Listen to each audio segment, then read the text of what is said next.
एक नया सवेरा। अयोध्या वैश्य समाज के आदि पुरुष नरेश महाराज मणिकुंडल के जीवन वृत्त पर महाकाव्य महामानव का लोकार्पण किया गया। कानपुर अयोध्यावासी वैश्य समाज के आदि पुरुष महापुरुष नरेश महाराज मणिकुंडल जी के जीवन वृत्त पर आधारित कविता लेखक उमाशंकर गुप्ता द्वारा रचित महाकाव्य महामानव का लोकार्पण समारोह पंडित साहब पूरी पैलेस लाजपत नगर में बड़े ही धूमधाम से किया गया। कार्यक्रम की अध्यक्षता व शुभारंभ भाजपा से दिल्ली प्रदेश अध्यक्ष सजातीय भूषण आदेश गुप्ता द्वारा दीप प्रज्वलन कर किया गया। महाकाल महामानव का विमोचन देश के प्रसिद्ध राम कथा वाचक दिव्य दृष्टि प्राप्त जगत गुरु रामानंदाचार्य स्वामी रामभद्राचार्य जी महाराज द्वारा पुस्तक का अनावरण किया गया। इस अवसर पर तुलसी पीठाधीश्वर जगत गुरु रामभद्राचार्य स्वामी राम आचार्य जी महाराज ने मणिकुंडल जी के जीवन में आए कष्टों को परीक्षा बताते हुए सफल भक्तों को बताया कि उन्होंने कहा कि अपने साथ देता युग से अयोध्या राम की पहचान बनाए रखने वाला अयोध्यावासी वैश्य समाज है। मणिकुंडल जी के सम्मान उनके वंशज राम भक्तों एवं धर्म नष्ट है, ये सुखद एवं सराहनीय है।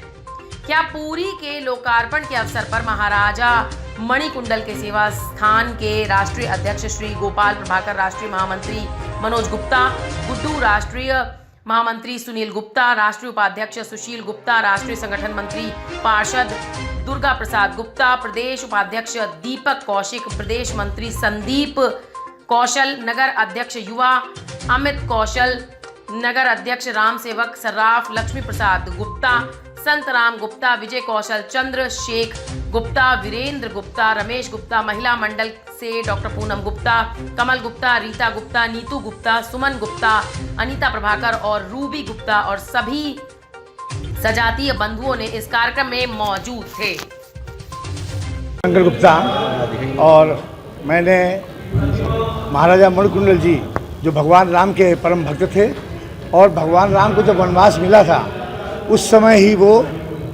वनवास के लिए उनके साथ ही चले थे। और जब प्रभु श्री राम, सीता और लक्ष्मण जी एक रात को चुपचाप चले गए तो उन्होंने निश्चय किया कि नहीं, बिना राम के हम अयोध्या नहीं जाएंगे। जहाँ राम तहाँ अवध है, नहीं अवध बिन राम, राम संग वन अवध है, अवध बचा क्या काम। और ये भावना लेकर के वो पूरा अयोध्यावासी वह समाज जिसका मणिकुंडल जी नेतृत्व कर रहे थे वो पूरे देश में फैल गया और भगवान राम को ढूंढने लगा। और इसी क्रम में चूँकि वो धर्म और सत्य के प्रति निष्ठावान थे, उनके जीवन में कठिनाइयाँ भी आई। उनके एक मित्र ने जिसका नाम गौतम था उन्हें दुर्व्यसनों के लिए प्रेरित किया, लेकिन वो डिगे नहीं। उन्होंने गौतम के द्वारा विश्वासघात करने और उसके द्वारा घायल किए जाने के बावजूद प्रभु राम की भक्ति और आस्था में कहीं कमी नहीं आने दी।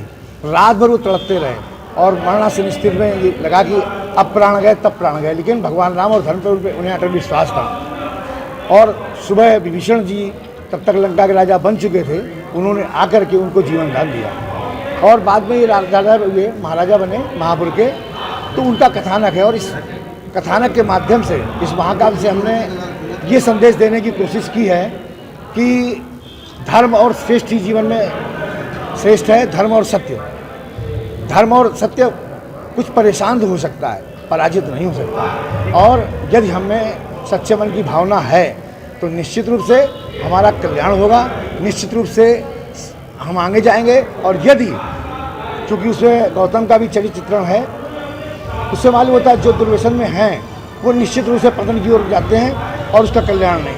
इस पुस्तक में मैंने ज्योतिष, खगोल, विज्ञान, ज्ञान, दर्शन, अध्यात्म सभी के समावेश का प्रयास किया है।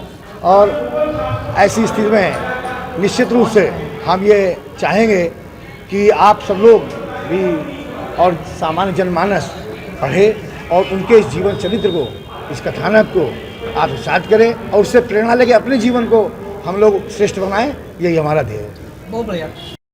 Rama hospital, serve with glory, doctor AK Yadav MD, address A2311 Hamirpur road, Naubasta, Kanpur 208021, near Mandi.